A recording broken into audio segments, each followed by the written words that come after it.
Let's talk wedding invitations. My daughter's having a September barn wedding, and first thing I did was run to Etsy for these downloadable invites. Nathalie at Press Print Party was amazing. She even put the cutting guidelines on for me. Okay, so what I do is I put a little glue in a holder upside down so it's flowing and ready for each invitation. I also keep the ones that I've done under a heavy book so they'll dry nice and flat. And yes, I could have used double-sided sticky tape, but I didn't have any. And I wanted to get these done. So in a pinch, I used the clear Dollar Tree glue I had on hand, and it worked perfectly.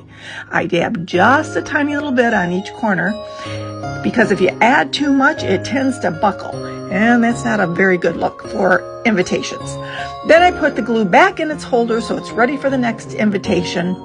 I spread the glue thinly at each corner, and then I removed the parchment paper that I keep under the work area, just because I want to keep my desk free of any glue or anything that might get on the outside of the invitation. And then I carefully line up the inside. The gatefold is important. I want it at the top and the bottom perfectly, and then if it's not lined up, the gate won't close properly. So I have to do this very carefully. Here I'm checking the line, top, bottom, and sides. Then I check the fit to make sure it closes properly. Next thing I do is I burnish over the corners with a blank piece of paper so as not to smudge the writing on the invitation.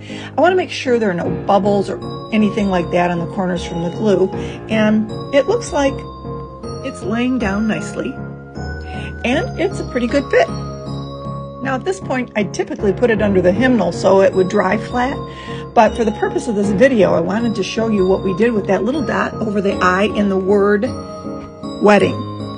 We picked out a gorgeous teal blue rhinestone, and I'm going to apply one little rhinestone over that I with my B7000 glue.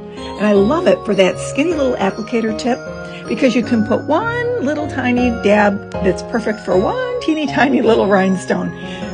So using my rhinestone picker pen from Totally Dazzle, I pick up the rhinestone to apply. Now, if you're interested in getting one of these applicator pens or the Ultimate Rhinestone Applicator Kit from Totally Dazzled, you can grab my link from the link tree at the top of my page, and you'll love it. So easy to use. Now, isn't that pretty? So, it's all ready to go now.